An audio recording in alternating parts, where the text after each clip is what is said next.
So welcome back everyone, Zach here. Today we're going to be working on a side job, a tree removal job on a family friend's property. Out here in eastern PA we have quite a few ash trees which are all unfortunately dying from the emerald ash borer. So he's got quite a few around the back of his yard here that are dead and either already fallen out of the ground or ready to go and dangerous. So we're going to start cleaning up a couple of those, as well as a cherry tree that snapped about 8 to 10 feet off the ground and is now hung up in another tree or two. So I'm going to take you guys around. We'll take a look at everything that we're going to do and what we have going on, and then from there we'll jump right into the actual work part of it. So let's get going. This might be a little shaky, I apologize for that, but I don't normally freehand this kind of stuff. So here's a look at what we got going on. I have this one tree that fell out of the ground that we'll cut up and get out of the way. We have a second one here that we'll do. And then I don't know how much of everything else over here I'm gonna have to deal with to get this cherry that is bent there and hung up and everything else. So most of these are ash trees. They are all standing dead at this point.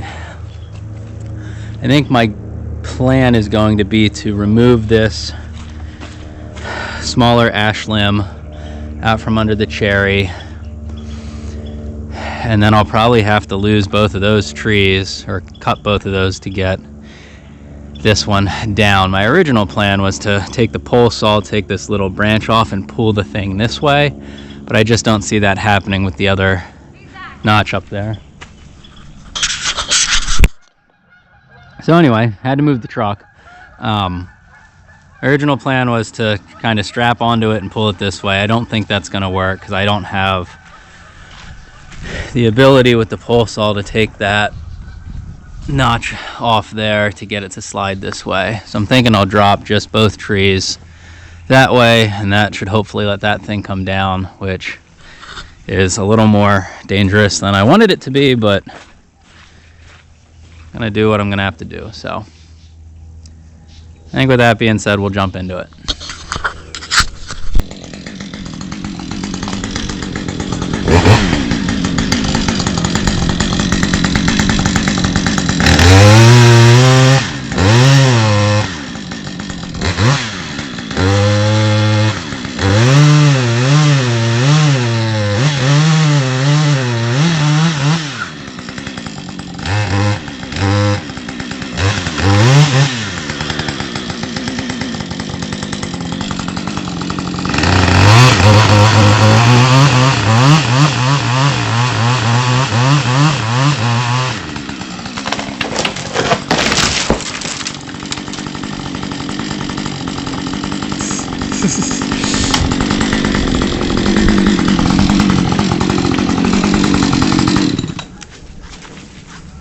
I was worried about it. I was like, That's a good shot.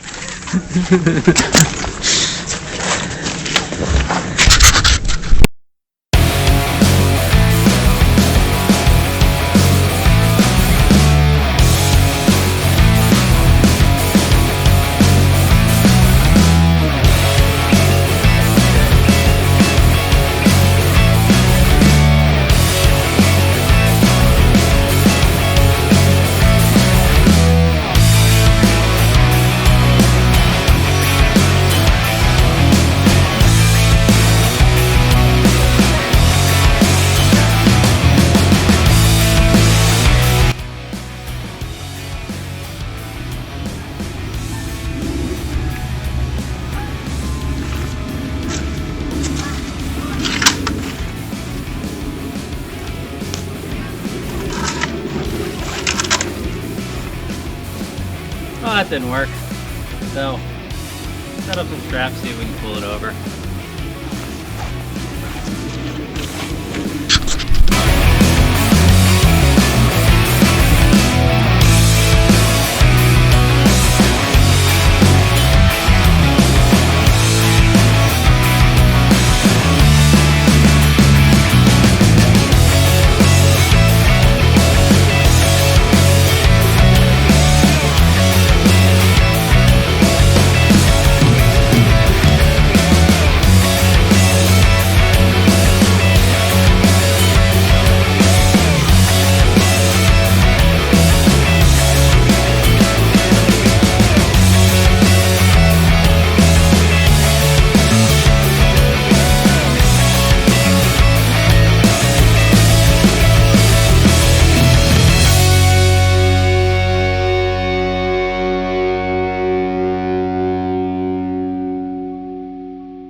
So, here goes the dangerous one, YouTube.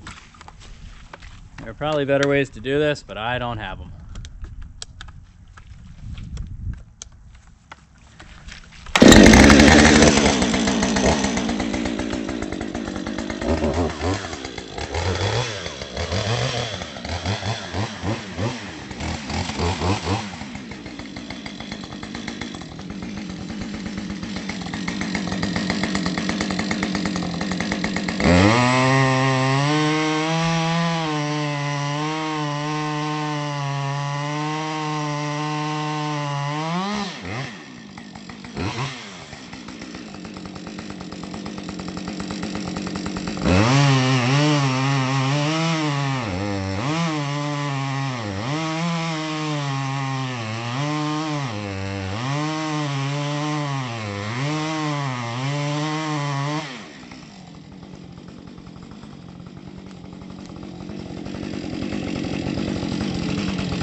That wasn't a good spot for it. Huh? Well, that wasn't a good spot for it. No.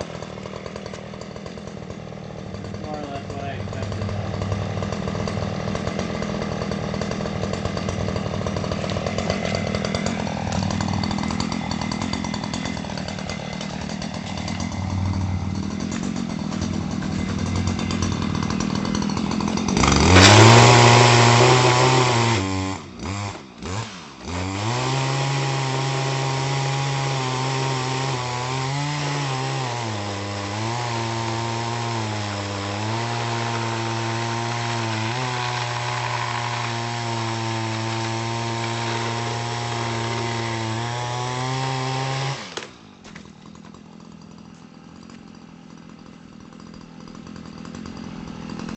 So what you're watching me do here is go around the base of that tree and take off the outermost 2 to 3 inches of bark and wood. The entire rest of the tree is rotten on the inside. I determined that when I started to cut into it to try and get that last bit that was standing over. It was kind of my suspicion since it cracked so high above the ground. I figured there wasn't much structural wood left from that point down, which proved to be the case. So we go around the outside of that tree, cutting off any of the solid wood, and that weakens it pretty well, and it pulls right over with the strap and come along that we had hooked up to another tree in the yard. And you will see that base section kind of explode in a cloud of dust when it hits the ground. From there, I move down the log that's still hanging up in the air, and I make a cut of about 6 to 8 foot section above my head, and it drops partially the first time, and then I go back to finish the cut with the saw, and you'll see me slip in the mud as I try and back away from it. And the video makes it look worse than it is. There was 2 to 3 feet between where that piece fell and where my feet were, but nevertheless the video doesn't paint the best impression about where I was and the safety of that cut. So always just make sure you know where you are when making a cut. And that's a wrap for today. We got everything taken care of. It took about 6 hours to do, I believe. We were here at 10. It's now almost 5 o'clock, so 7 hours to do. The 2 on the ground were fairly easy. These ones weren't terrible to get originally out. It took a little more work once it was kind of hung up in this evergreen bush, but my GoPro died, so I'm not sure how much footage I actually have of cleaning that up or getting that out. That would have been the interesting part. Cleaning it up is boring. You guys don't need to see that. So anyway, hope you enjoyed the video. If you did, hit the like button, maybe subscribe. That way you can get notifications when I do more videos. I should have another 1 or 2 in the works for stuff up at the farm right now. So until next time, have a great day.